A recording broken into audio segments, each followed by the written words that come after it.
그럼에도 불구하고 저는 상당한 시장을 형성하지 않을까 그렇게 보고 있고, 실제로 뭐 이 시장에 뛰어든 사람들이라든지 이 시장을 보고 있는 뭐 대표님들하고도 얘기해 보면 분명히 시장은 있다 뭐 이런 이야기를 다들 하세요. 그래서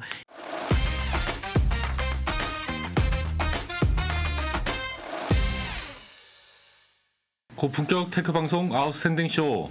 안녕하세요. 아웃스탠딩의 홍선표 기자입니다. 최근엔 콘텐츠 업계에서 숏 드라마란 새로운 포맷이 무섭게 떠오르고 있는데요. 이로 인해서 새롭게 숏 드라마 시장에 진출을 선언하는 기업들도 매우 크게 늘어난 상태입니다. 이번 방송에서는 숏 드라마란 무엇이고 어떤 잠재력이 있는지, 그리고 숏 드라마가 최근에 콘텐츠의 트렌드를 주도하고 있는 이유는 무엇인지에 대해서 저희 아웃스탠딩의 최용식 대표님 모시고 함께 이야기 나눠보도록 하겠습니다. 용식님 안녕하세요. 예, 안녕하세요. 예. 먼저 숏 드라마란 어떤 포맷의 콘텐츠인지에 대해서부터 이야기를 시작해보는 게 좋을 것 같습니다. 보통 드라마라고 하면 영화는 1시간 30분 이상 뭐 이렇게 분량을 잡고 있고, 시리즈물은 40분에서 50분, 뭐 편은 대체로 뭐 6편에서 8편인데 뭐 20편, 30편 이렇게 뭐 가기도 합니다, 가끔. 하지만 이 숏 드라마는 이걸 굉장히 낮췄다고 보면 됩니다. 그래서 일단 회당 분량이 1, 2분밖에 안 되고요. 그리고 편수도 30, 뭐 많으면 100까지 가는데, 그래서 전체 분량이 뭐 1시간짜리도 있는데 정말 뭐 10분도 안 되는, 뭐 모든 화를 다 합천도 얼마 안 되는 그런 것도 있어요. 그래서 뭐 주요 타이틀을 보면 내 억만장자 남편의 이중생활이라든지, 나는 당신 없이 결혼을 했다라든지, 뭐 접과 함께 자는 방법, 뭐 이런 게 주요 뭐 그 제목인데요. 그래서 흔히 줄거리에는 배신, 로맨스, 그리고 뭐 복수, 이 세 개가 꼭 포함이 되는 게 일반적이고, 그리고 캐릭터는 굉장히 그 전형적입니다. 뭐 단편화됐고, 대화는 굉장히 좀 간단하죠. 그래서 여기서 핵심은 사람들이 스토리를 이해하기 어렵거나 혼란스러워하면 안 된다, 이게 좀 핵심입니다. 그래서 숏 드라마는 가능한 빨리 이렇게 사람을 딱 이렇게 캐치해서 시선 몰입을 하는 게 핵심이고요. 그리고 중요 포인트의 대화나 뭐 스토리는 정말 빠르게 초반에서 넘어가는 게 특징이라고 볼 수가 있습니다. 예. 그렇다고 하면 이 숏 드라마가 최근에 뭐 떠오르고 있는 이유는 무엇인가요? 조명받고 있는 이유는? 이게 뭐 두 가지 이유 때문이에요. 첫 번째는 모바일 이용자가 급격하게 늘어났죠. 그래서 이게 뭐 저희는 사실은 뭐 TV를 보고 PC를 하다가 모바일 한 세대지만, 젊은 그렇죠. 세대에는 거의 처음부터 이게 모바일을 한 세대거든요. 그래서 이들은 좀 뭐랄까, 동영상 콘텐츠를 모바일 위주로 이렇게 기획하고 나오는 거에 익숙한데, 물론 이게 뭐 UCC라든지 뭐 그 좀 약간의 자본이 들어간 작품은 지금 이런 시도가 이뤄지긴 했습니다만, 여전히 동영상 콘텐츠는 TV와 온에어를 기반으로 이렇게 만들어지고 있거든요. 그래서 좀 뭐랄까, 그 업계에서 이런 수요와 그리고 앞으로 일어날 세대 변화를 좀 잘 캐치해서 모바일을 기반으로 이렇게 뭐 콘텐츠가 기획되고 뭐 송출되고 뭐 이런 시도가 이루어져야 된다, 뭐 이런 게 있는데, 좀 여기에 이제 부응했다라고 볼 수가 있고요. 뭐 두 번째는 실제 뭐 그런 트렌드가 최근 3, 4년 동안 굉장히 많이 일어났죠. 사실 불과 3, 4년 전만 하더라도 정말 뭐 동영상 콘텐츠는 그냥 뭐랄까, 뭐 디바이스라든지 뭐 이런 환경에 상관없이 기존에 있던 게 그냥 나왔는데, 3, 4년 전부터 뭐 다들 아시는 것처럼 틱톡이라는 플랫폼이 엄청나게 유행을 했고, 그리고 유튜브가 여기에 맞서서 쇼츠라는 걸 내놓았고, 인스타그램은 릴스라는 걸 내놓았거든요. 그래서 사실 뭐 이들의 콘텐츠를 보면 일단 가장 큰 차이점이 가로형 콘텐츠가 아니죠. 이렇게 모바일에 이렇게 보듯이 세로형 콘텐츠고, 네. 그리고 분량도 딱 짧게 1, 2분으로 이렇게 딱 잘랐잖아요. 그래서 어떻게 보면 그 이용자들은 이러한 거에 이렇게 익숙해지는데, 근데 뭐랄까, 이건 여전히 뭐 그 UCC라든지 이용자들이 올리는 그런 콘텐츠에 국한되고 있어서, 여기에 맞춰서 좀 뭐랄까, 그 나와야겠다라고 이렇게 나온 겁니다. 그래서 1번은 어떻게 보면 뭐랄까, 환경적인 측면이 좀 크다고 볼 수가 있고요. 2번은 정말 뭐 실질적으로 이렇게 트리거 역할을 하는 그런 요소가 나왔다라고 볼 수가 있습니다. 근데 중요한 거는 이걸로 돈을 어떻게 버느냐잖아요. 돈을 좀 벌고 있고 앞으로 더 벌 것 같으니까 이제 여러 기업들이 이제 앞장서서 뛰어들고 있는 것 같은데, 그렇죠. 비즈니스 모델이 어떻게 되는 건가요? 그래서 말씀하신 것처럼 이게 어떻게 보면 그냥 트렌드로 끝나면 뭐랄까, 뭐 틱톡, 릴스, 쇼츠에서 벗어나지 못했겠죠. 그리고 콘텐츠도 다 여기에 해서 이렇게 소비가 됐을 텐데, 근데 이게 그 새로운 플랫폼이 딱 나타났고 이것만 전문으로 하는 쇼드라마라든지 아니면 쇼폼의 콘텐츠만 전문으로 하는 그런 유료 플랫폼이 만들어졌고요. 네. 그리고 이들에게 통상적으로 웹툰, 웹소설식의 비즈니스 모델이 딱 적용이 됐어요. 그리고 이게 굉장히 잘 맞아 떨어졌거든요. 그래서 흔히 말하는 웹툰, 웹소설식 비즈니스 모델이 뭐 일단 1, 2편은 공짜로 보여주죠. 뭐 5편까지 공짜로 보여주는 데도 있습니다. 보다가 보면 이거 진짜 중요한 순간인데 뭐 때로는 뭐 19금이 나올 것 같다 뭐 이런 기대감을 뭐 얻기도 하고, 근데 이때부터 이렇게 딱 과금을 하는 거죠. 그래서 가격은 이렇게 편당 뭐 몇백 원 정도고, 모두 보려면 이 작품당 몇만 원을 이렇게 내야 됩니다. 그래서 일단 이용자를 짧은 시간에 딱 몰입을 시키고 여기서 이제 딱 속된 말로 좀 낚였다 싶을 때 이렇게 딱 과금을 하는 게, 그게 웹툰 웹소설에서 검증된 모델이고, 이게 좀 나온 지는 얼마 안 됐어요. 한 10년도 안 됐는데, 근데 어쨌든 이게 굉장히 잘 돼가지고 뭐 네이버 웹툰도 나오고 뭐 굉장히 좋은 회사들이 많이 나왔거든요. 그래서 좀 이런 검증된 모델을 딱 쇼드라마에 차용을 했고, 이게 너무 잘 맞아 떨어져가지고 굉장히 돈을 잘 벌고 있는 상태입니다. 사실 그런데 그 결정적인 순간에서 딱 끊어버리는 것 자체는 사실은 신문에 옛날에 소설 실렸을 때 그렇죠. 그때부터 나오는 거잖아요. 그래서 다음날 또 그 신문 사서 보게 한다든지 또 그렇죠. 신문 열어보게 한다든지, 그렇죠. 거의 뭐 1950년대부터 이제 뭐 신문에 소설이 연재되고 그랬었으니까 거의 한 80년 된 그런 기법이라고 좀 볼 수 있을 것 같습니다. 기법 자체는. 그러면은 최근에 어떤 회사들이 여기 이 시장에 새롭게 들어가고 있는 건지 그 점도 좀 제가 궁금해요. 일단은 폭스 미디어라는 국내 회사입니다. 네. 국내 콘텐츠 회사인데 여기서 처음으로 거의 처음으로 알려졌어요. 그래서 4월에 그 탑 릴스라는 그런 플랫폼을 내놓았고요. 그 이후부터는 굉장히 빠르게 좀 움직이기 시작을 했어요. 이게 마치 좀 예전에 뭐 소셜 커머스라든지 아니면 뭐 그 모바일 메신저라든지 뭐 이런 대출 플랫폼이라든지 이런 게 하나 딱 나오면 될 것 같다 그러면 우르르 나오잖아요. 좀 약간 지금 그런 양상을 뭐랄까 떠올리게 하는데요. 이어서 바로 스푼 라디오 운영업체인 스푼 랩스에서 그 비글루라는 그런 플랫폼을 내놓았습니다. 이어서 OTT 서비스로 유명한 왓챠도 그 쇼차라는 플랫폼을 출시했고요. 그리고 가장 최근에는 크래프톤의 자회사인 띵스플로우라는 회사가 있어요. 뭐 운세라든지 뭐 이런 거 콘텐츠를 제공하는 회사인데 여기가 스토리 릴스라는 그런 플랫폼을 오픈했습니다.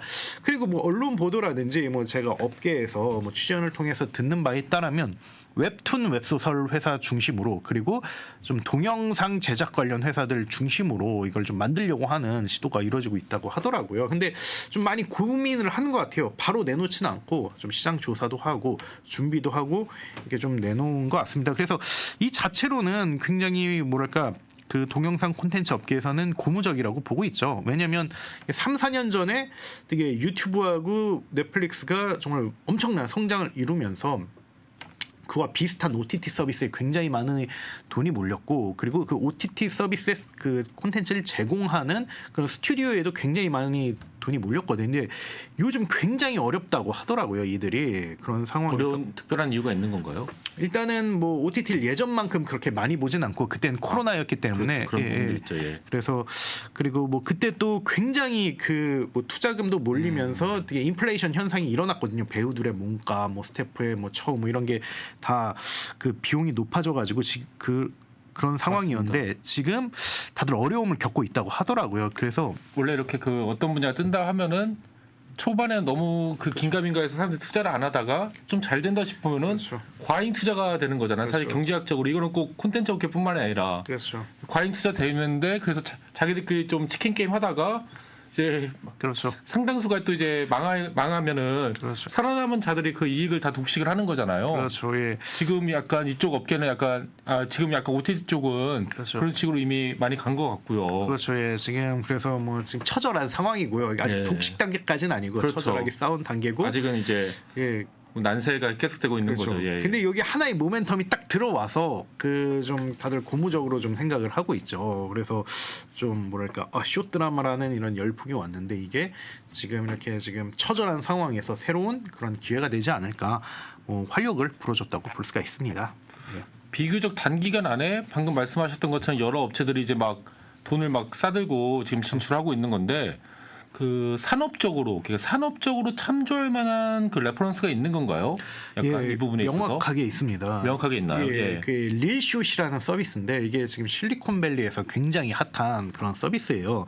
흥미롭게도 이게 중국 회사가 만든 서비스인데 뭐 널리 알려진 것처럼 중국이 굉장히 방대한 로맨스 그 판타지 소설 시장이에요. 여기서 굉장히 많은 콘텐츠가 나오고 있고 그리고 뭐 제가 앞서 언급한 글로벌 쇼폼 트렌드를 이끈 틱톡의 종주국이기도 하거든요. 그래서 현지에서는 뭐 자연스럽게 이 둘을 그 결합하려는 시도가 이루어졌죠. 맨 처음에는 이제 웹드라마 형태로 나왔죠. 이렇게 웹소설이 있으면 이걸 이렇게 드라마 형태로 이렇게 바꾸는 시도가 나왔는데 이게 어느 정도는 잘 됐지만 이게 또 한 번의 모멘텀이 필요했는데 그게 이제 쇼폼이었던 거죠. 그래서 이거를 처음으로 이렇게 구상을 하고 이렇게 딱 체계화시킨 게 바로 뭐 릴숏이라고 볼 수가 있습니다. 그래서 릴숏은 정확히 중국 베이징에 본사를 둔 디지털 출판사인 뭐 웹소설이라든지 이런 걸 주력으로 만든 회사인데요. COR 그룹의 관계사로서 그 지금은 미국 캘리포니아 소재 회사예요. 그래서 어떻게 보면 미국으로 진출한 상황인데 그래서 릴숏은 그 중국에서 사업 경험을 딱 미국에 그대로 이식을 했는데 미국에서 대박이 터진 거예요. 그래서 뭐 제가 조금 이따 설명드리겠지만 네. 뭐 하나의 작품이 굉장히 많은 돈을 드리는 그런 현상도 만들기도 했는데 그래서 중국에서 검증된 IP를 가져와서 현지로 이렇게 딱 바꾼 다음에 현지 배우, 스텝, 감독을 써가지고 딱 콘텐츠화를 했고 이게 굉장히 성공을 했다고 볼 수가 있습니다. 네. 그러면 실제로 뭐 그 집계되는 수익이 있는 건가요? 약간 릴숏이 우리가 확인할 수가 있는? 그래서 뭐 릴숏은 아직 상장사는 아니라 가지고 예. 정확히 밝히진 않는데 근데 뭐 현지 미디어인 테크크런치라든지 심지어 뉴욕 타임즈에서도 이거를 굉장히 대대적으로 보도를 했더라고요. 그래서 여기서 이제 취재한 데이터를 이렇게 보면 일단은 주요 오픈마켓 엔터테인먼트 분야의 상위 랭킹에 다 올랐고 그 릴숏을 비롯해 릴숏 같은 그런 플랫폼 그 추종 앱들이 좀 있거든요. 다 올랐고 그리고 릴숏의 경우 연간 수백억 원의 매출을 기록한 것으로 이렇게 전망을 하고 있어요. 그래서 뭐 수백억 원이 뭐 많다 뭐 적다 뭐 기준은 다르겠지만 어쨌든 이게 1, 2년 만에 이렇게 바로 이뤄낸 성과거든요. 이거는 사실은 이게 미국에서도 수백억을 단순에 이렇게 딱 버는 건 쉽지가 않아요. 근데 릴숏이 이걸 당당히 해냈고 최근에는 심지어 월 매출 100억까지 찍었다 뭐 이런 보도가 나올 정도로 지금 빠르게 성장을 하고 있습니다. 그리고 월 이용자 수도 벌써 1,000만 명에 이르렀다고 하더라고요. 그래서 그 월 매출 100억 월 이용자 수 1,000만 명 이거는 미국이라 하더라도 이건 굉장한 숫자고 무엇보다도 이걸 1, 2년 만에 딱 만들어냈으니까 되게 미국에서는 굉장히 좀 놀라워하고 그리고 되게 기대를 하죠. 이게 새로운 트렌드가 되려나? 뭐 그래서 진짜 현지 뭐 제가 앞서 이야기한 뭐 뉴욕 타임즈까지 적극적으로 취재할 정도로 굉장히 많은 관심을 받고 있다라고 볼 수가 있습니다. 그런데 제 기억에는 이렇게 좀 약간 굉장히 짧은 류의 동영상 콘텐츠로 승부한다. 짧은 류의 약간 스토리를 갖춘 동영상 콘텐츠로 승부하겠다. 이렇게 들고 나왔던 미국 서비스도 옛날에 있었던 것 같아요. 근데 굉장히 그 문을 일찍 닫았었잖아요. 그때 막 그 여성 CEO 그 맥 휘트먼인가요? 그렇죠. 그분이 이제 굉장히 유명한 CEO였잖아요. 그렇죠. 그 이베이를 잘 이끌었다고. 그렇죠. 그분 이름값으로 엄청 돈 받았다가 금세 망해버린 그 서비스가 제가 하나 있었던 걸로 기억이 나거든요.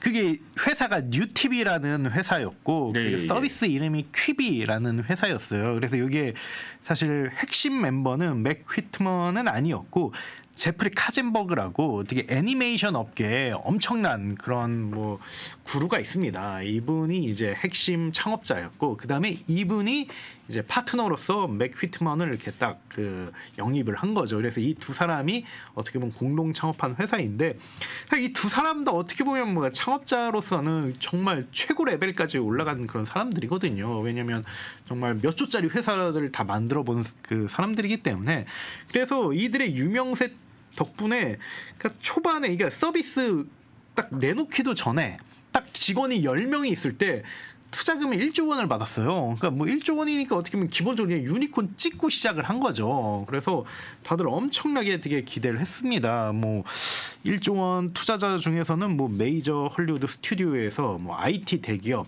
투자은행, 유명 VC, 뭐 굉장히 뭐 내노라 하는 쩐주들이 이렇게 다 붙었거든요. 그래서 이게 엄청나게 화제를 모았는데 이때가 2018년, 19년 뭐 이때로 기억을 합니다. 그래서 퀴비는 모바일 시대에 맞게 플랫폼도 이렇게 바뀌어야 된다라는 주장을 했고 우리는 딱 18세, 34세, 뭐 흔히 말해 MZ세대라고 하죠. 이들 이용자를 딱 타겟으로 하고 10분에서 15분 사이에 그 콘텐츠를 내놓겠다. 그리고 뭐 릴슛이 이렇게 좀 구상했던 걸 굉장히 많이 이렇게 선구적으로 좀 보였어요. 뭐 예를 들면 뭐 세로형 콘텐츠라든지 그리고 이렇게 분절하는 콘텐츠를 분절하는 거라든지 뭐 이런 걸 좀 내놓았습니다. 다만 이제 비즈니스 모델은 구독형으로 이렇게 갔었고요. 이건 좀 달랐는데 구독형이었던 걸로 기억이 납니다. 막. 예. 네. 그래서 이게 다들 이제 기대를 했죠. 이게 얼마나 성과를 거둘까 막 두구두구두구 막 이렇게 굉장히 다들 그 관심을 나타내는데 근데 이게 정말 얄궂게도 7개월 만에 서비스를 종료했어요. 딱 7개월을 해보니까 지표가 정말 말도 안 되게 나왔으니까 이런 걸 했겠죠. 그래서 근데 정말 저는 되게 궁금해했습니다. 근데 사실 우리나라에서도 되게 유명 창업자가 딱 뛰어들었는데 이게 잘 안 된 경우가 정말 허다하거든요. 그래서 저는 뭐 이런 사례라고 보고 그래서 뭐 카카오처럼 한 10번 말아먹고 뭐 카카오톡으로 뭐 하려나 이렇게 좀 흥미롭게 계속 지켜봤죠. 근데 정말 7개월 만에 딱 접고 회사도 그냥 폐업시키더라고요. 그리고 뭐 남은 돈도 그냥 그 청산해 버리고 그래서 와 이게 진짜 뭐 헐리우드 스타일이구나 이렇게 생각을 했는데 어쨌든 실리콘밸리에서 지금 굉장히 많은 논의가 이루어지고 있어요. 그래서 아니 퀴비가 물론 다른 부분도 있었지만 선구적으로 굉장히 많은 것을 그 먼저 시도했고 먼저 기획을 했고 먼저 이렇게 들어왔는데 왜 퀴비는 안 되고 왜 릴숏은 지금 잘 되고 있나 이런 거에 대해서 되게 논의가 이루어지고 실제 외신들을 보면 무조건 퀴비가 들어가거든요. 그래서 좀 이런 이야기가 나오고 있는데 근데 여기에 대한 좀 해답은 그때는 틀렸지만 지금은 맞았다라는 걸로 쉽게 말해서 시장 상황이라든지 시대 변화 때문이다 이렇게 좀 이야기가 나오고 있습니다. 그리고 그때와 지금의 또 시장 분위기가 다른 것도 그렇죠. 좀 영향을 미치지 않았을까 그렇죠. 그런 생각이 좀 드네요. 그렇죠, 맞습니다. 그래서 사실 퀴비가 나왔을 때만 하더라도 뭐 세로용 콘텐츠가 굉장히 좀 뭐랄까 생소함이 있었거든요. 물론 저도 조금 이상하다는 생각이 들었었습니다. 그리고 저렇게 짧은데 저걸 돈을 내고 그렇죠. 구독을 하라고 해갖고 그렇죠. 예. 안 할 것 같다는 생각을 좀 하긴 했었거든요. 그렇죠, 그렇죠. 그래서 되게 일단 그게 생소함이 굉장히 컸는데 지금은 다르죠. 왜냐면 3, 4년 동안 틱톡을 비롯해 뭐 릴쇼 쇼츠가 이용자들을 학습시켜 줬거든요. 아, 30초짜리 정말 짧은 영상이 이렇게 재밌을 수도 있구나. 정말 이게 흔히 업계에서 이제 전문가들은 이제 도파민 분출기다 뭐 이렇게 얘기를 합니다. 와 이게 다른 콘텐츠보다 이게 제일 재밌구나 이렇게 해서 어떻게 보면 이용자들이 학습을 했고 그래서 심지어 지금은 정말 이제 뭐 2시간짜리 롱타임을 정말 젊은 세대는 전혀 소화 못한다 이런 말이 나올 정도로 어떻게 보면 콘텐츠 트렌드 자체가 확 바뀌어버린 거죠. 그런 상황에서 그 릴숏이 나왔으니까 훨씬 더 좋은 환경에서 뭐 그 사업을 할 수가 있었고 그리고 그 OTT 같은 경우 마케팅이 굉장히 중요합니다. 왜냐하면 유료 서비스는 기본적으로 허들이 굉장히 높거든요. 뭐 보여주는 게 아무것도 없는 상태에서 1, 2만 원씩 매달 돈 내라라고 하면 대부분 잘 안 하려고 해요. 그래서 일단 콘텐츠가 쌓여 있어야 그렇죠. 그 다음에야 이제 돈을 내는 거잖아요. 그렇죠. 쌓여 있어야 하고 네. 그리고 이것보다 더 트리거 역할을 하는 거는 체험을 해줘야 되거든요. 근데 이게 체험을 얼마까지 시켜주냐가 사실 이게 유료 서비스의 핵심 성공 요체라고 볼 수가 있는데, 그러니까 어떻게 보면 너무 많이 시켜주면 결제를 안 하잖아요. 그렇죠. 너무 적게 해주면 욕만 먹거든요. 그래서 이게 적당히 이렇게 보여줘야 되는데 그거를 어떻게 보면 아까 이야기한 틱톡 그 릴스 쇼츠가 딱 적당하게 해준 거예요. 작품을 굉장히 많이 쪼갰으니까 뭐 몇 편은 정말 여기서 이렇게 풀어도 되는 거고요. 그리고 작품도 한 수십 수백 개 있으면 그리고 가장 짧은 분량이 5분 10분 정도는 아예 그냥 통째로 그냥 유튜브에 뿌려도 되거든요. 실제로 뭐 유튜브에서 그런 이렇게 그 공짜 콘텐츠들이 좀 있어요. 릴숏이 이렇게 공개한. 그래서 트래픽 유입을 그 하기가 굉장히 용이해진 거죠. 그리고 마지막으로 불과 5, 6년 전 이게 퀴비가 나왔을 때만 하더라도 그 동영상 콘텐츠라는 게 다 로컬 중심으로 이렇게 다 갔었거든요. 물론 그 헐리우드 블록버스터 같은 경우는 전 세계 대상으로 만들어지고 이렇게 뿌려지기도 했는데 그건 정말 극소수 한 몇 천억 정도는 이렇게 써야 이게 가능한 거고 그리고 이게 전 세계 그 배급망과 유통망과 이렇게 커넥션이 있어야 이게 가능한 건데 근데 지금은 뭐 유튜브라든지 넷플릭스를 통해서 자연스럽게 글로벌 단위로 콘텐츠 공급망과 이렇게 수요망이 만들어지는 상황이거든요. 이게 어떻게 다른 말로 표현을 하자면 콘텐츠 하나가 뭐 열악하게 만들었든 잘 만들었든 뜨기만 하면 그냥 그 상방이 그냥 열려 있는 거예요. 돈을 그냥 엄청나게 벌 수가 있는 거거든요. 그래서 저희 아웃스탠딩 쇼도 번역해야죠. 예. 혹시 아닙니까 또 약간 예. 뭐 어디 뭐 외국에서 많이 들어올지. 그렇죠. 예. 그래서 퀴비와 그 퀴비가 나왔을 때하고 지금은 상황이 너무 달라졌고 릴숏은 정말 뭐 좋게 이야기하면 이들이 기민하게 잘 들어왔고 뭐 좀 뭐 그 뭐랄까 안 좋게 보자면 정말 운이 좋았다라고 이렇게 평가를 낼 수가 있을 것 같습니다. 그렇다면 지금까지는 이제 뭐 릴숏의 사례에 대해서 좀 많이 말씀을 해주셨는데 국내 기업들은 좀 이 부분에 대해서 좀 강점이 있을까요? 그 글로벌하게 좀 경쟁할 수 있을 만한 좀 능력이 있다고 생각되시는지 그것도 좀 궁금하네요. 네, 뭐 그거는 아마 많은 분들이 그 동의할 거예요. 우리나라의 영화나 드라마가 뭐 글로벌 흥행을 일으키고 그리고 정말 유수의 시상식에서 뭐 수상을 하고 이게 사실 이게 놀라운 일이 아니게 됐잖아요. 그런 사례가 굉장히 많이 쌓였으니까 이게 다르게 이야기를 하자면 작가, 감독, 배우, 스태프, 뭐 기타 운영 인력들이 뭐랄까 조금 과하게 얘기했을 때 월드 클래스에 도달했다는 그런 걸로 이렇게 표현을 할 수가 있거든요. 그래서 뭐 이거는 저만의 평가는 아니고요. 실제로 뭐 넷플릭스의 IR 자료를 보면 중점적으로 그 투자하는 분야에 이렇게 딱 K 드라마를 이렇게 명확하게 명시를 하고 있어요. 그래서 우리나라가 기본적인 경쟁력이 있고 게다가 일정 수준의 뭐 크다고 볼 수는 없지만 그래도 일정 수준의 내수 시장을 갖고 있기 때문에 우리나라가 그 쇼 드라마를 했을 때 굉장히 좀 파급력을 일으킬 수 있고 빠르게 이렇게 성과를 낼 수 있다고 생각을 합니다. 그래서 좀 한 가지와 여담으로 좀 한 가지 좀 아쉬운 점은 릴숏의 모체가 그 중국의 그 웹소설이라고 이렇게 제가 언급을 출판사라고 언급을 드렸잖아요. 근데 중국의 웹소설의 또 모체가 어떻게 보면 한국의 웹소설이라고 볼 수가 있거든요. 한국에 굉장히 오랫동안 2000년대부터 이런 역사가 만들어졌고 이게 중국으로 굉장히 많이 수출이 됐고 실제로 제가 웹소설 관계자들을 만나면 정말 중국에서 우리 걸 굉장히 카피하거나 뭐 정말 그대로 쓴다 이런 얘기도 굉장히 많이 하고 하소연도 했어요. 뭐 예를 들면 뭐 이런 로맨스 장르가 있는데 이런 걸 이제 그대로 갖다 오면 이제 검열에 걸리니까 무조건 뭐 주인공을 뭐 경찰로 한다든지 뭐 공안이라고 합니다. 그러면 이제 좀 이렇게 굉장히 이게 옅어진다고 하더라고요, 규제에서. 그리고 그 로맨스나 판타지는 뭐 정치라든지 이런 거하고 좀 무관하기 때문에 또 빨리빨리 이렇게 들어오는 게 있거든요. 그래서 어쨌든 그 우리나라의 게임처럼 웹소설도 되게 그 중국에 굉장히 많은 영향을 줬는데 어쨌든 이거의 과실을 따먹은 건 중국 회사인 거거든요. 그래서 이런 점은 좀 아쉽다. 우리나라가 좀 중국과 어떻게 보면 그 경쟁에서 좀 밀리는 그런 뭐 단면이 아닐까 뭐 이런 씁쓸함도 좀 있긴 합니다. 네. 그 방금 말씀하신 포인트 외에 뭐 다른 부분에서 좀 우려되는 점이 또 있거나 그러신 건가요? 예, 뭐 아무래도 우리나라의 그 회사들이 지금 뭐 공격적으로 진출을 하고 있잖아요. 이들이 잘 해줘야지만 좀 의미가 있는 건데 잘 할 수 있을까? 뭐 여기에 대해서 한번 이야기를 좀 하고 싶어요. 그래서 뭐 이건 우려이기보다는 좀 숙제에 가까울 수가 있는데요.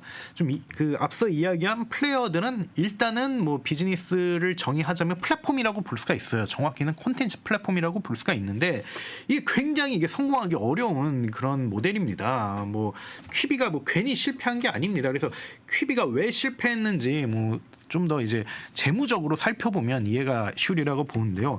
일단 우선적으로 플랫폼을 구축하는데 개발자들이 좀 많이 필요하고요. 개발자들을 이렇게 잘 이렇게 운영을 해서 어렵게 이렇게 딱 서비스를 내놓으면 이걸 또 마케팅 시켜야 되거든요. 마케팅에 또 돈을 이렇게 넣어야 되고 그리고 콘텐츠 소싱에 또 돈을 이렇게 넣어야 되거든요. 그래서 특히 뭐 우리나라의 토종 OTT라고 할 수 있는 웨이브, 뭐 티빙, 왓챠의 경우 제가 앞서 이야기한 이유로 정말 뭐 적자를 뭐 1,000억씩 내고 있어요. 뭐 몇백억, 뭐 작게는 몇백억, 뭐 많게는 뭐 1-2천억씩 이렇게 적자를 내고 있거든요. 그렇죠. 그래서 뭐 그렇다고 우리나라 OTT만 돈을 못 버는 것이냐, 또 그렇지도 않은 게 지금 유튜브가 돈 번다는 소식이 아직까지도 나오지 않고 있어요. 아마 돈 그렇죠. 번다면 아마 예. IR 자료에 넣었겠죠.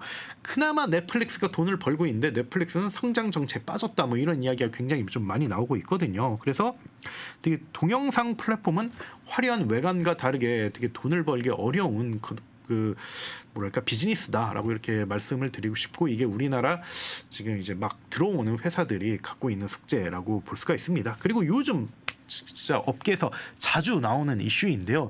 콘텐츠 제작비가 올라갔다, 이런 이야기를 굉장히 많이 하더라고요. 예. 일단 뭐 여러 가지 이유가 있을 것 같은데, 그런데 일단 이렇게 뭐 수요처가 늘어난 거잖아요. 사실은 그 예. 제작사 입장에서 보면은. 그렇죠. 그러니까 막 콘텐츠 공급은 어느 정도는 당분간은 좀 한정돼 있을 거 아닙니까? 그렇죠. 근데 이제 여러 업체들이 이제 막 우리 그 가져가려고 좀 쟁탈전 벌이고, 특히나 잘 나가는 뭐 회사에서 만든 작품이고 흥행성이 크다고 판단이 되면은 더 이제 비딩이 서로 세게 들어올 거 아니에요. 예. 그리고 이제 전반적으로 이제 그러다 보니까 뭐 제작비도 좀 많이 올라가고. 그렇죠. 근데 이런 현상은 약간 넷플릭스가 좀 주도한 그 OTT 업계에서도 좀 관찰이 됐었던 것 같아요. 그렇죠. 근데 이제 뭐 경쟁을 통한 비딩은 어떻게 보면 이게 시장의 흐름에 따라 결정되는 것 같아요. 뭐 몇 년 전에는 굉장히 과열됐지만 지금은 사실 되게 손 빨고 있는 제작사들이 많거든요. 그래서 이거는 제가 봤을 때 큰 이슈는 아닌 것 같고, 예, 제가 봤을 때 큰 이슈라고 보는 거는 이게 배우들의 몸값 상승과 스태프들의 처우의 개선으로 비용 구조가 이게 확 그게 무거워졌거든요. 그래서 물론 이게 고쳐져야 되긴 했었어요. 특히 스태프의 처우 문제는 뭐 예전에는 정말 뭐 딱 아르바이트를 가면 정말 뭐 원 없이 기다려야 되기도 했고, 뭐 흔히 말해 뭐 이게 새벽 촬영도 해야 되고, 뭐 쪽대본으로 뭐 갑자기 뭐 해야 되기도 하고, 뭐 이런 좀 악패습들이 있었죠. 근데 이게 몇 년 동안 이게 굉장히 많이 사라졌대요. 사라져서 딱 6시 7시 되면 이제 추가로 돈 주지 않는 이상 바로 이제 촬영 중단되고, 그리고 그 배우들의 몸값도 굉장히 많이 올라가고, 뭐 어쨌든 이것도 수요와 공급에 따른 것인데, 그래서 이걸 알 수 있는 대목이 언론 보도와 이게 유관협회 자료에 따르면 2013년, 지금으로 딱 10년 전이죠. 한국 드라마의 평균 편당 제작비가 3억 원에서 4억 원 정도였다고 합니다. 근데 딱 10년이 지난 지금 딱 3배가 올랐어요. 편당 평균 제작비가 10억까지 올랐고, 그리고 만약에 좀 좋은 배우를 쓴다, 그리고 좋은 감독을 쓴다, 그리고 뭐 전문가들로 구성된 스태프를 쓴다라고 하면 정말 뭐 편당 30억이 넘는 경우도 있다고 하더라고요. 그러면 이게 10배가 오른 거거든요. 그렇죠. 그래서 그 뭐 쇼드라마는 뭐 이 정도까지 비용은 쓰지 않겠지만, 어쨌든 이러한 흐름에 맞춰서 콘텐츠 소싱 비용이 굉장히 좀 올라갔고, 이거는 뭐 플랫폼과 제작사 둘 다 부담일 것 같아요. 이게 좀 우려스러운 부분이라고 좀 볼 수가 있습니다. 예. 그리고 약간 콘텐츠 자체의 특성도 좀 있을 거란 생각이 들어요. 약간 뭔가 좀 이제 숏 드라마라고 하면은 그렇죠. 메인스트림이 아니고 약간 서브컬처 느낌이다. 그렇죠. 그러니까 뭔가 이제 대작이나 뭐 정규 시리즈라는 느낌보다는 그냥 이제 뭐 가볍게 잠깐 보는 콘텐츠다. 약간 이렇게 인식이 될 수도 있을 것 같거든요. 예. 그래서 뭐 제가 서두에 언급한 것처럼 일단은 그 뭐랄까 뭐 배신, 뭐 로맨스, 복수, 뭐 이런 정말 1차원적인 인간의 욕구를 자극하는 그런 걸 기반으로 해야 되고, 왜냐면 그래야지만 사람들이 보거든요. 생각 없이 그리고 스토리라든지 플롯이라든지 뭐 이런 거에 대해서도 크게 압박을 주지 않고, 그러다 보니까 뭐 제가 앞서 이야기한 것처럼 뭐 내 남자친구는 억만장자인데 뭐 이중 생활을 한다라든지, 뭐 아니면 내가 정말 싫어하는 적이 있는데 뭐 이 사람이랑 뭐 같이 살기로 했다라든지, 뭐 이런 약간 황당무계한 뭐 이런 걸 하는 거죠. 그래서 이게 근데 사실 이게 웹툰 웹소설 시장의 그 약간 좀 뭐랄까 숙제이기도 해요. 이들은 서브컬처로 이렇게 딱 그 뭐랄까 그 온에어라든지 아니면 정규 콘텐츠의 그 틈새에 이게 딱 들어간 거거든요. 근데 이들이 이것 때문에 어느 정도 이것 덕분에 돈을 벌었지만 이게 딱 이게 확장을 하려고 하다 보니까 이게 이제 족쇄가 되는 거죠. 사실은 뭐 전 국민이 그런 콘텐츠를 보려고 하진 않거든요. 그래서 뭐 되게 젊은 세대라든지 이들이 보려고 하지. 그래서 되게 뭐랄까 퀄리티 저하라든지 그리고 뭐 시청자층도 이게 제한적 규모를 가졌다라든지 이런 게 정말 뭐 한계로 거론되곤 합니다. 그래서 그 뭐 릴쇼 세대에 취재한 그런 기사들 보니까 뭐 이런 좀 한계가 좀 많이 여실하게 나타나고 있다고 하더라고요. 그래서 그 뭐 정말 뭐 대작 배우를 뭐 섭외할 순 없고 뭐 이제 막 그 예술 스쿨을 뭐 이렇게 졸업한 그 친구들 데려와 가지고 뭐 열악한 환경에서 뭐 제작을 하는 거죠. 그래서 릴쇼시 2023년에 매출 수백억 원을 뭐 이렇게 벌었다고 하고 이게 유의미한 건 맞는데 근데 뭐 지금 그 헐리우드의 블록버스터 같은 경우는 편당 정말 수조 원의 돈을 벌 정도로 완전히 격차가 크거든요. 그래서 어쨌든 지금으로서 이 갭이 있는 건데 이 갭을 어떻게 메꿀 것이냐 이게 좀 중요한 숙제라고 볼 수가 있습니다. 다른 부분은 또 짚어볼 만한 부분이 없을까요? 뭐 제가 앞서 언급한 것처럼 유튜브, 틱톡, 인스타그램이 어떻게 보면 이들이 이렇게 성장하는데 최고의 공신이라고 공신, 뭐 공헌을 했다라고 이렇게 볼 수가 있고 어쨌든 그렇죠. 이게 엄청난 파트너인데 이게 또 잠재적으로 또 이들이 경쟁자이기도 해요. 그래서 뭐 만약에 그 유튜브, 틱톡, 인스타그램이 자체적으로 뭐 숏드라마 브랜드를 내놓는다든지 흔히 말해 오리지널 콘텐츠라고 하잖아요. 그리고 혹은 뭐 이들 제작사와 뭐 직접 계약을 맺어서 뭐 채널을 만든다든지 이러면 이게 좀 리스크가 될 수가 있죠. 그 순간 어떻게 보면 이게 공생자에서 이게 적으로 바뀌는 거죠. 그래서 이게 좀 알 수 있는 그런 사례가 하나 있는데요. 그래서 과거 유튜브에는 이렇게 라이브 방송 스트리밍 기능이 없었어요. 그냥 이게 그렇죠. VOD만 있었는데, 근데 그게 몇 년 전에 얼마 되지도 않았죠. 이렇게 넣었어요. 넣고 나니까 전 세계적으로 있었던 라이브 스트리밍 회사들이 굉장히 이렇게 침체에 빠졌거든요. 특히 트위치라는 회사가 이쪽 영역에선 어떻게 보면 가장 큰 성공을 거둔 회사인데. 뭐 이게 유튜브와 이게 직접적인 이렇게 경쟁 관계가 되면서 굉장히 많이 그러니까 트래픽 감소를 겪고 심지어 한국에서는 시장 철수를 하기도 했어요. 그래서 우리나라에서는 아프리카 TV가 그나마 좀 잘해주고 있긴 한데, 근데 대신에 살아남기 위해서 굉장히 좀 성정적인 그런 방송에 힘을 실어줄 수밖에 없었고, 그래서 끊임없이 지금 논란이 나오고 있는 거거든요. 그래서 뭐랄까 그 릴숏을 이렇게 그 추종하는 그런 플랫폼들도 어떻게 보면 그 지금 함께하고 있는 그런 뭐 유튜브, 틱톡, 인스타그램이 뭐 리스크로 작용할 수 있다. 뭐 이런 분석도 있습니다. 그러면 앞으로 이 숏 드라마 시장이 좀 더 자리를 잡고 국내 업체들도 좀 약간 활약을 하기 위해서 그 갖춰야 하는 뭐 제반 조건이라든지 그런 게 있을까요? 근데 뭐 제가 뭐 우려 사항에 대해서 여러 가지 좀 말씀드리긴 했습니다만, 근데 전 그럼에도 불구하고 저는 상당한 시장을 형성하지 않을까 그렇게 보고 있고, 실제로 뭐 이 시장에 뛰어든 사람들이라든지 이 시장을 보고 있는 뭐 대표님들하고도 얘기해 보면 분명히 시장은 있다. 뭐 이런 이야기를 다들 하세요. 그래서 이런 시도는 계속 많아질 거라고 보는데, 근데 뭐 앞서 이야기한 것처럼 그 비용 구조가 굉장히 되게 위협적인 요소이기 때문에 이런 걸 어떻게 하면 잘 컨트롤할 수 있을까? 근데 또 이게 콘텐츠란 게 또 돈을 안 쓰면 또 퀄리티도 떨어지기 때문에 굉장히 되게 미묘하면서도 어려운 거거든요. 이게 어떻게 보면 전문 영역이기도 하고, 그래서 적정한 비용을 쓰면서 높은 퀄리티를 만들어내는 거, 이게 일단은 첫 번째 과제라고 볼 수가 있고요. 그다음 두 번째 과제는 이제 체계화를 하고 이게 규모화를 해야죠. 그래서 뭐 지금까지는 서브컬처에만 이렇게 딱 종속되어 있는데, 근데 정말 좀 전국민까지는 아니더라도 그래도 젊은 세대 전반을 어우르는 그런 뭐 빅 IP라든지 킬러 콘텐츠가 나와야죠. 그래야지만 이걸 통해서 이게 매출 확장이라든지 규모 확장을 할 수 있고, 이게 이렇게 선순환 구조로 이어지는 거죠. 그럼 또 비슷한 거 내놓고 또 비슷한 거 내놓고, 그래서 뭐 숏드라마가 어떻게 보면 그러면 뭐 정말 뭐 전 세계적인 트렌드 모두가 다 이제 즐겁게 소비할 수 있는 그런 트렌드가 되는 거죠. 그래서 여기에 따라 뭐 향방이 결정된다고 볼 수가 있고요. 그래서 뭐 전반적으로는 좀 시간이 걸리지 않을까 그렇게 싶어요. 유튜브와 넷플릭스도 어떻게 보면 상당한 시간 걸리고 이렇게 안착을 했잖아요. 그래서 숏드라마도 이런저런 시행착오 끝에 이렇게 안착을 하지 않을까 그렇게 전망을 해봅니다. 예, 알겠습니다, 용식님. 예, 오늘 방송 준비해 주시느라 고생 많으셨고요. 오늘 방송에서는 최근 콘텐츠 업계의 큰 트렌드 중 하나인 숏 드라마에 대해서 알아봤는데요. 이 이슈 같은 경우에는 뭐 단기간에 끝날 이슈가 아니고 앞으로 당분간 몇 년간은 계속해서 진행될 트렌드인 것처럼 보입니다. 그런 만큼 저희 아웃스탠딩 쇼에 있어서도 앞으로 숏 드라마에 대해서 자주 다뤄보도록 하겠습니다. 예, 오늘 방송은 여기서 마치려고 하는데요.